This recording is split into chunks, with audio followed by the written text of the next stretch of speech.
Guys, kembali lagi bersama gua di Sakahayang Review. By the way, apa kabar para penonton setia Sakahayang yang masih belum puas dengan film Kokopetan? Kalem, karena kali ini Sakahayang akan membahas sebuah film Kokopetan yang berjudul Sorotiro tahun 2009. Meskipun jadul, tapi lumayan untuk mengisi dahaga para pecinta film Bondon dan Kopet. Oke lah, daripada kelamaan, mending kita langsung saja ke pembahasannya. Dan jika kalian suka dengan channel ini seperti biasa, silahkan subscribe aja, biar gak ketinggalan video menarik lainnya dari Sakahayang.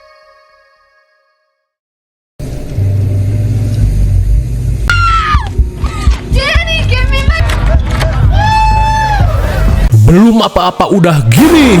Film ini diawali dengan suasana pesta yang sangat meriah dan tentunya tidak luput dari segala bentuk kemaksiatan. Apalagi pesta ini dihiasi oleh kebohaian bebek-bebek kampus dari Ojones University.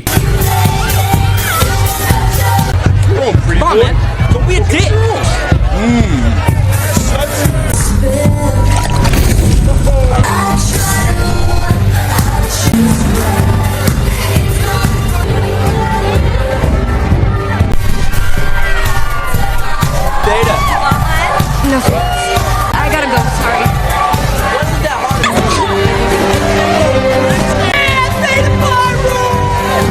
Di tengah meriahnya pesta, kewes cantik bernama Cassie terlihat menemui circle-nya di salah satu kamar khusus bagi orang-orang penting. Hingga sesampainya di kamar, Cassie langsung diajak si ketua yang bernama Jessica untuk merayakan 4 tahun berdirinya circle mereka yang bernama SBKB, di mana kepanjangannya yaitu Circle Baju Kurang Bahan. Lantas dengan segelas arak amrik dan setelan cangcut kutang mahal, mereka langsung mengucapkan yel-yel kewajiban. Like to dance and ride! Meski terasa ada sepet-sepetnya, Jessica langsung mengajak teman-temannya untuk mengecek sesuatu yang pastinya akan membuat heboh jika diupload di internet.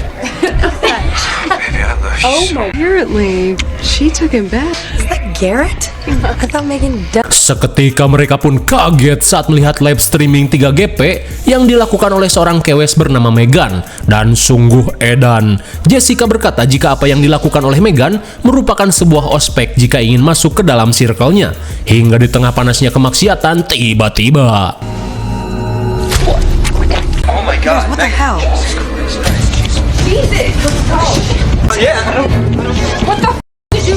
sontak mereka pun panik saat melihat Megan yang berbusa seperti overdosis. Di tengah kepanikan, para kewes meminta pacarnya yaitu Garrett untuk segera memanggil bantuan. Hingga setelah Garrett pergi, Jessica langsung memberikan pertolongan heos buatan. What? No tongue? Laita si Boy, ternyata ospek sebenarnya adalah membuat gimmick sakalor untuk mengerjai pacarnya. Namun tak cukup sampai di situ, Megan diharuskan untuk melanjutkan prank ini ke tahap memodaran alias pura-pura mati. Dirasa sudah jelas, mereka pun bersiap untuk melakukan rencananya.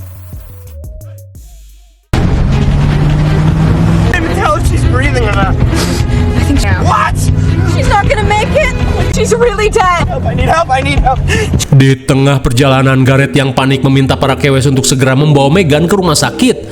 Lantas sambil menahan tawa, para kewes kembali ngegimik dengan mengatakan jika Megan sudah tak bisa diselamatkan. Namun Garrett diminta untuk tenang karena kini mereka akan membuang jasad ini ke tempat terbengkalai. Claire, turn up.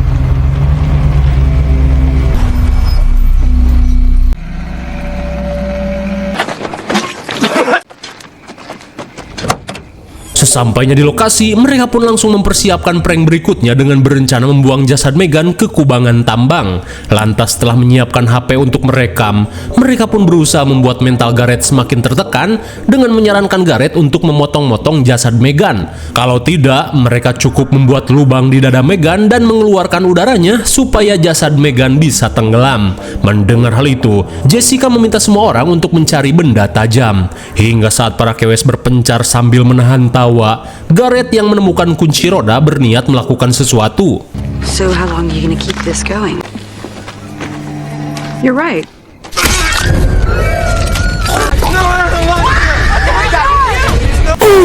my god, sontak mereka pun syok parah saat Gareth benar-benar menyucuk Meghan sampai dadanya tobros. Di saat itu pula Gareth hanya bisa pelangap-pelongo dan tidak mengerti dengan apa yang terjadi. Akan tetapi usaha mereka untuk menghentikan pendarahan sia-sia saja karena lubang di dada Meghan terlalu parah.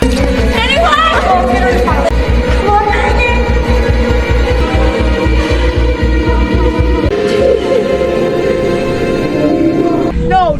Cassidy, look at her. Sungguh tragis niat hati ingin ngeprank. Meghan pun mati konyol hanya karena mengikuti ospek dari circle ini. Di tengah kepanikan, Jessica yang tidak ingin terjerat hukum mengajak circle-nya untuk melaporkan Gareth yang telah membunuh Meghan. Akan tetapi adik Gareth yang bernama Chaga tidak terima jika sampai kakaknya dijadikan tersangka karena semua ini merupakan ulah prank mereka semua. Ia pun meminta Jessica untuk memikirkan cara lain. Hingga pada akhirnya, Jessica yang tidak ingin mereka mondok di penjara mengajak circle-nya untuk membuang jasad Meghan ke galian tambang. Maka dari itu semuanya akan aman. Mendengar rencana gila itu, Cassie yang masih waras langsung menolak. Whatever the hell you wanna say. Akan tetapi Gareth mengancam Cassie jika sampai membocorkan semua ini. Lantas karena malam semakin larut, Jessica mengajak circle-nya untuk bergegas.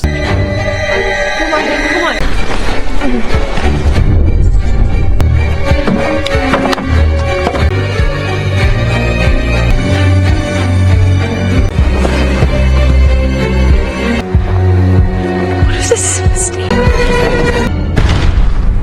Di tengah rasa syok, Cassie mengutuk kelakuan rekan-rekannya yang biadab. Akan tetapi Jessica berkata, jika ini merupakan satu-satunya cara agar mereka bisa selamat dari hukum. Lantas, Jessica dan yang lainnya sepakat untuk menuduh Cassie jika Cassie bersikeras melaporkan hal ini pada tim kepolisian. Maka dari itu, Cassie diperingatkan untuk jangan jadi cepu. Dan mulai saat ini, Jessica meminta circle-nya untuk melupakan kejadian ini dan anggap saja jika Meghan tidak pernah mendaftar ke dalam circle SBKB.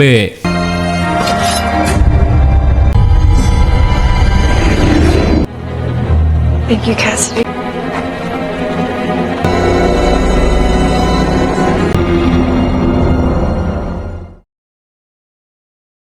Singkat cerita, 8 bulan kemudian, wisuda kelulusan Ojons University akhirnya digelar. Di saat itu pula, Andi yang merupakan mahasiswa Cumalude langsung berpidato, di mana ia ingin seluruh mahasiswa yang lulus tahun ini menjadi orang yang berguna, jujur, dan jangan pernah menjadi antek-antek koruptor di pemerintahan.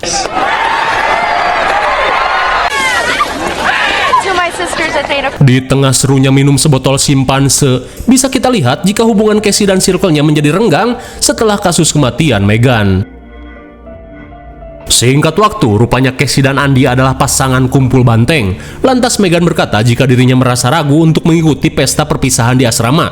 Mendengar hal itu, Andi pun penasaran di mana setelah Meghan menghilang, hubungan Cassie dan circle-nya seakan menjadi renggang. Sontak Cassie yang panik langsung mengalihkan topik dengan mengajaknya gabrutan.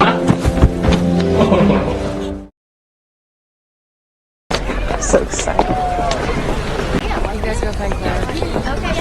Di siang harinya, sesampainya di asrama kampus, Cassie dan yang lainnya diminta untuk segera kumpul karena sebentar lagi acara akan segera dimulai. Beberapa saat kemudian, Jessica selaku ketua pelaksana langsung memulai acara dengan menyambut para dosen dan alumni Ojons University.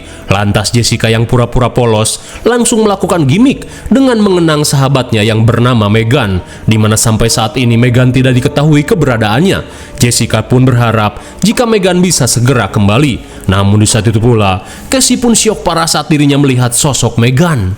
Whom we cannot forget. That she will come back to us.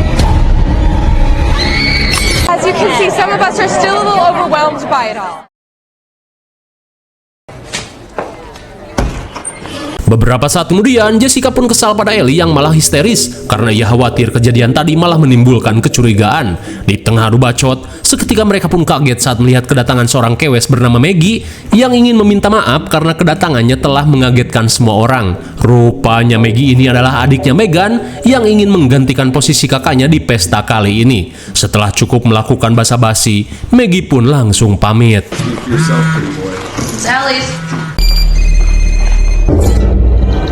Sesaat setelah Maggie pergi, seketika mereka pun panik setelah mendapat MMS foto kunci roda yang dikirim dari nomor Meghan.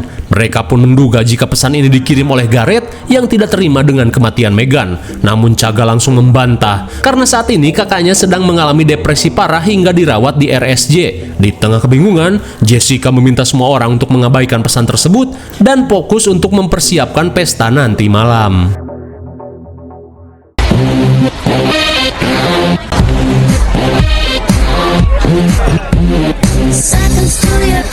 Come on, chicken. One last time. Saat orang-orang sibuk mempersiapkan acara, si Cinmerik Binal bernama Claire terlihat menggoda ayangnya untuk ikut mabar. Apalagi ia belum pernah mendapatkan sensasi ngaduk di tengah keramaian. Okay. Sementara di sisi lain, Chaga terlihat mencari seorang dosen yang telah membuat janji dengan dirinya.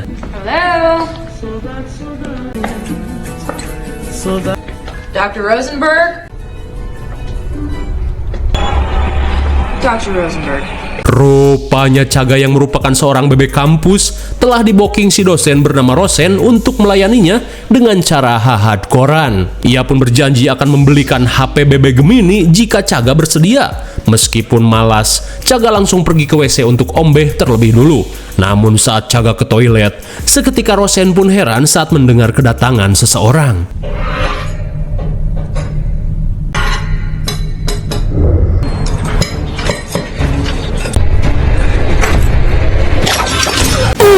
My God, bagaikan dilempar shuriken Sasule. Rosen pun modar sebelum sempat membobok celengan Chaga.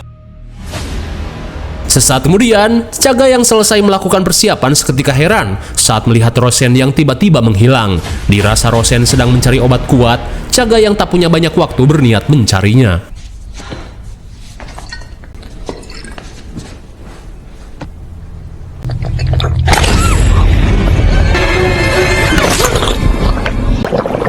Sungguh mubazir, Chaga si bebek kampus populer harus tewas dengan cara menyepang botol temulawak. Kira-kira siapakah sosok yang menghabisi Chaga dan Rosen? Pura-pura nggak tahu dulu. Saat hari menjelang maghrib, Claire pun kesal dengan pacarnya yang selalu jelalatan melihat wanita lain. Seriously, dude, the party starts tonight. You're gonna be right.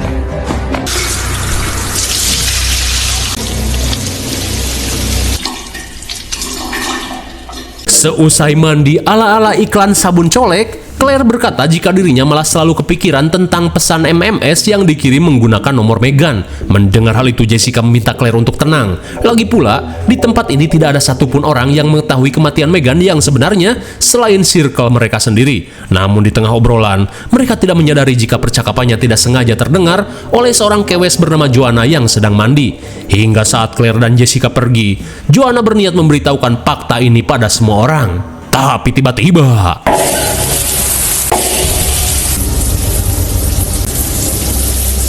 Seketika Joanna pun heran saat semua shower yang menyala dengan sendirinya. Hello?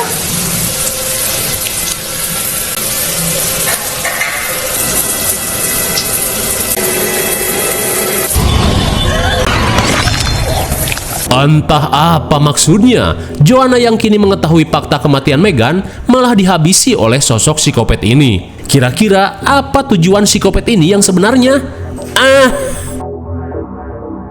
Di malam harinya, Ellie ditugaskan Jessica untuk mengambil minuman oleng fermentasi yang disimpan di basement. Di tengah situasi poek, mau tak mau Ellie harus menyanggupi permintaan junjungannya itu.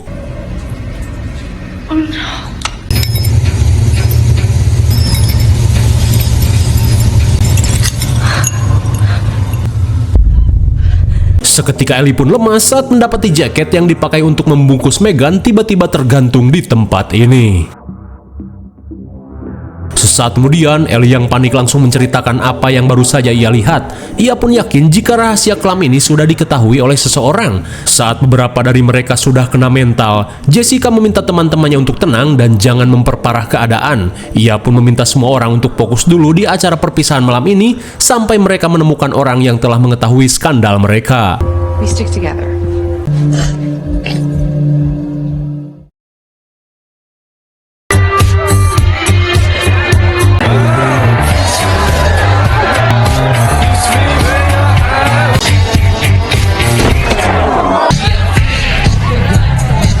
Singkat waktu di tengah meriahnya pesta kemaksiatan, Claire yang bete pada pacarnya langsung ngebacot, di mana ia merasa Mike hanya memanfaatkan tubuhnya saja untuk digabrut. Sementara Mike yang selalu cunihin kepada kewes lain tidak pernah menghargai perasaannya. Hingga dari pertengkaran itu, Claire yang muak langsung memutuskan Mike. Setelah putus dengan Claire, Mike yang kebelet esang langsung mencari kewes lain untuk melampiaskan hasrat gabrutnya.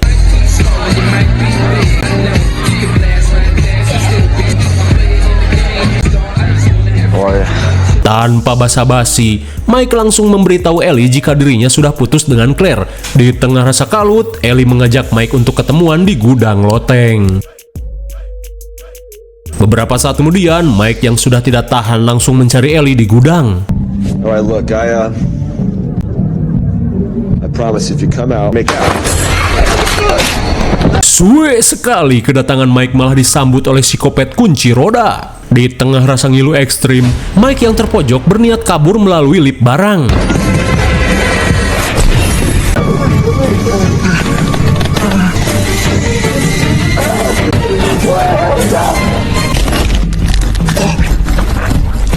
Bagaikan cicak terkena paku kusen, Mike pun modar sebelum sempat bertemu dengan Ellie. Namun di saat itu pula, Ellie yang sedang bersembunyi melihat secara langsung aksi kopet dari sosok misterius ini.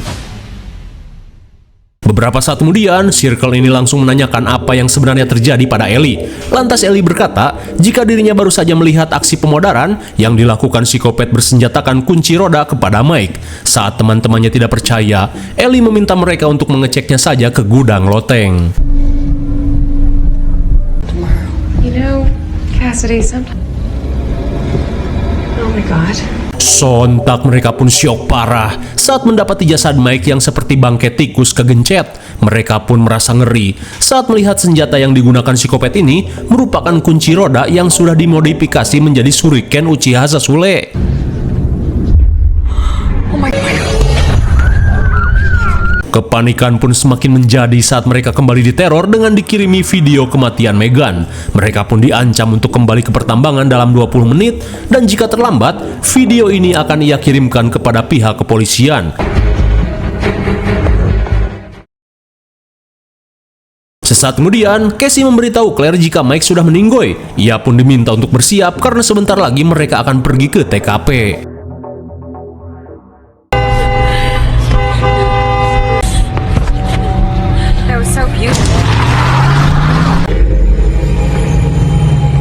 Garrett is doing this. Sesampainya di lokasi, mereka langsung melakukan persiapan dengan menggunakan flare gun yang tersimpan di bagasi. Lah, seketika mereka pun kaget saat Garrett yang berlumuran darah tiba-tiba berada di tempat ini. Mereka pun yakin jika psikopat yang meneror circle-nya adalah Garrett.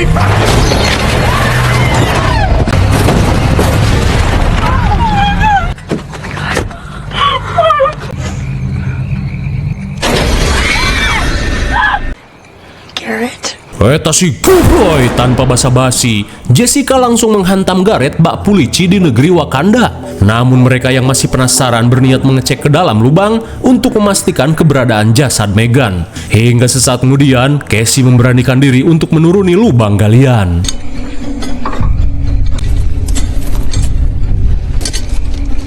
More slack.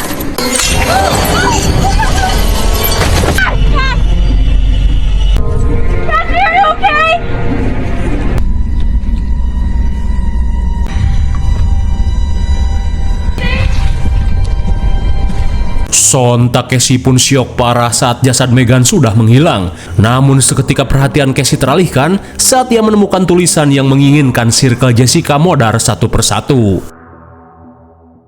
Sekembalinya ke asrama, mereka pun heran saat situasi pesta tiba-tiba sudah hening bak di kuburan. Dirasa ada yang gak beres, mereka pun sepakat untuk berkemas dan pergi dari kota ini untuk selamanya. Di saat itu pula, Claire yang bersenjatakan flare gun berniat mematikan mesin gelembung yang sangat berisik.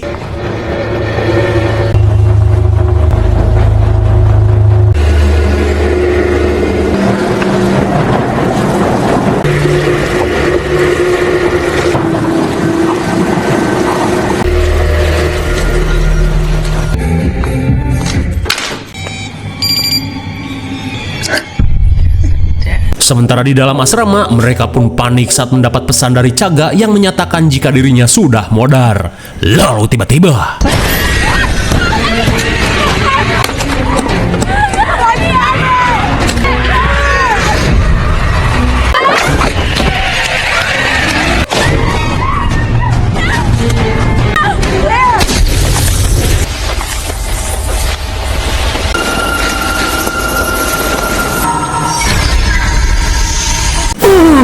my god, sungguh mubazir. Claire si Chinbrik harus tewas dengan cara menyepang flare gun. Kemudian, Casey yang panik bergegas bersembunyi dalam asrama dan menutup semua pintu. Sementara di lantai atas, Jessica sedang berusaha mencari pacarnya yang bernama Kyle.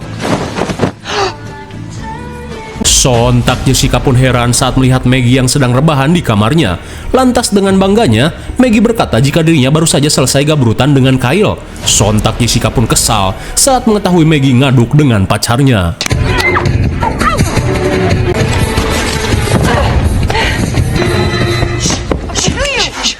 Di tengah keributan, Casey meminta mereka untuk tenang karena saat ini psikopat sedang mengincar mereka. Mendengar hal itu, Jessica yang muak dengan teror ini berniat menghadapinya.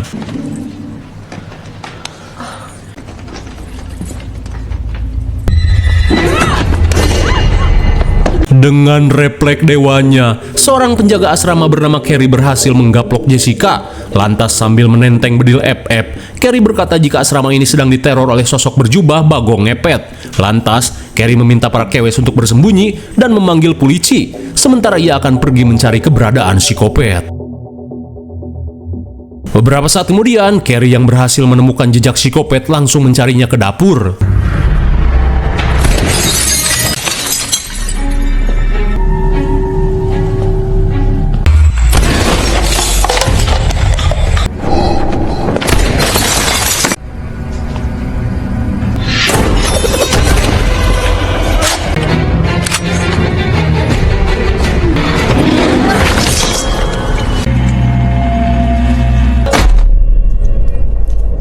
Meski sudah bersenjatakan shotgun FF, penjaga asrama sepuh ini harus tewas setelah mengalami mules ekstrim. Sementara di sisi lain, Maggie yang terpisah sendirian berusaha mencari circle Jessica. Tapi seketika Maggie terdiam saat melihat sosok berjubah bagong ngepet. Sementara di kamar, Ellie yang ketakutan memutuskan untuk bersembunyi di balik pakaian. Kembali pada Jessica dan Casey.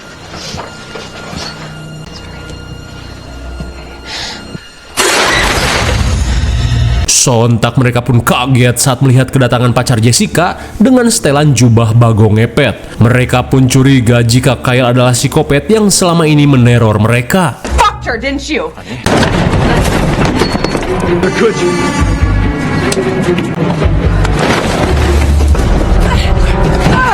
Give me the phone. Can't get out. Just help me! As long as... Come on.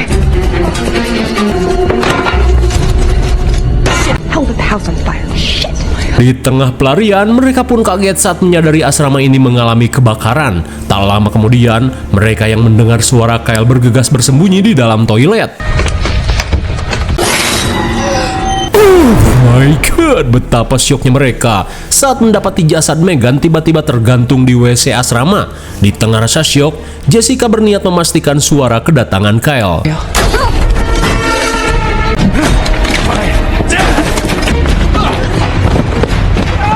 Setelah menangkap Casey, Kyle yang kesal meminta Kelly untuk jangan ikut campur.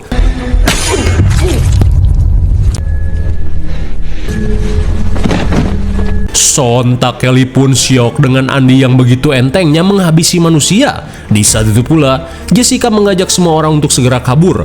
Akan tetapi... No, it's okay. This is okay. It's a sister. I know, Cassidy. My god, betapa syoknya Casey, di mana psikopat yang selama ini meneror circle-nya ternyata adalah pacarnya sendiri. Rupanya semua ini berawal saat Ellie yang merasa berdosa diam-diam membeberkan rahasia kematian Megan pada Andy. Lantas ngapain juga tadi sutradara sok-sokan jadiin si Kyle seolah-olah menjadi kopet padahal gak jelas juga alasannya apa. Kemudian Andy berkata jika ia hanya tidak ingin Kelly selalu terikat di dalam circle kriminal ini, hingga ia pun memutuskan untuk menghabisi mereka semua. Lantas, Andy mengajak Kelly untuk segera pergi dari tempat ini setelah ia menghabisi Ellie. Mendengar nyawa Ellie dalam bahaya, Kelly pun berusaha untuk menipu pacar kopetnya ini.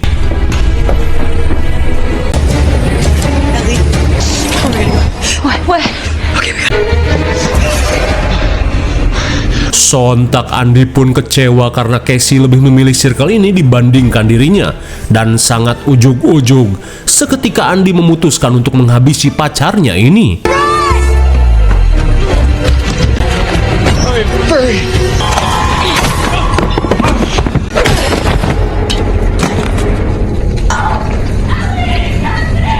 Mendengar Maggie dalam bahaya, Casey pun bergegas mencarinya.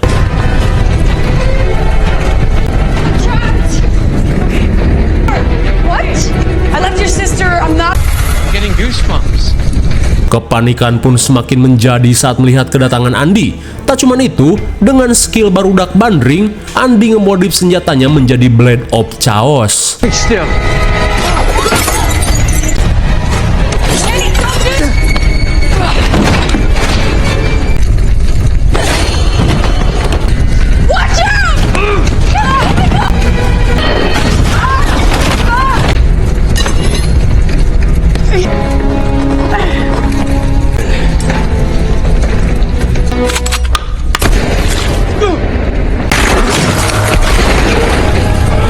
Sungguh tragis, Andy yang rela menjadi psikopat demi kebaikan Casey harus tewas dengan perasaan nyeri dada.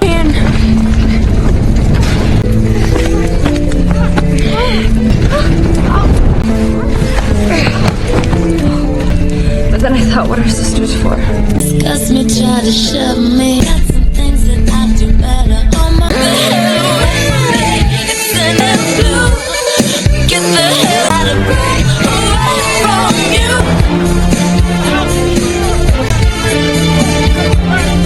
Akhirnya, mereka pun berhasil selamat bertepatan dengan kedatangan petugas damkar. Lalu, film pun sudah berakhir. Bagaimana, film yang cukup menegangkan bukan, tapi terlalu memaksakan ketika menjelang akhir, di mana semua ini akibat prank konyol yang dilakukan oleh Circle Jessica hingga membuat Megan terbunuh. Namun di akhir cerita, ngapain juga, di mana kekopetan terkesan dipaksa-paksain, apalagi si Kyle yang sok jadi psikopat dan Andy yang tiba-tiba ingin menghabisi Kelly hanya karena dikibulin. IMDb untuk film ini adalah 5,2. Mungkin segini saja review dan pembahasan film Sorotiro tahun 2009. Jangan lupa like, share, dan subscribe supaya kalian tidak ketinggalan jika ada video menarik lainnya dari Sekahayang. Thanks for watching and see you on next video. Bye.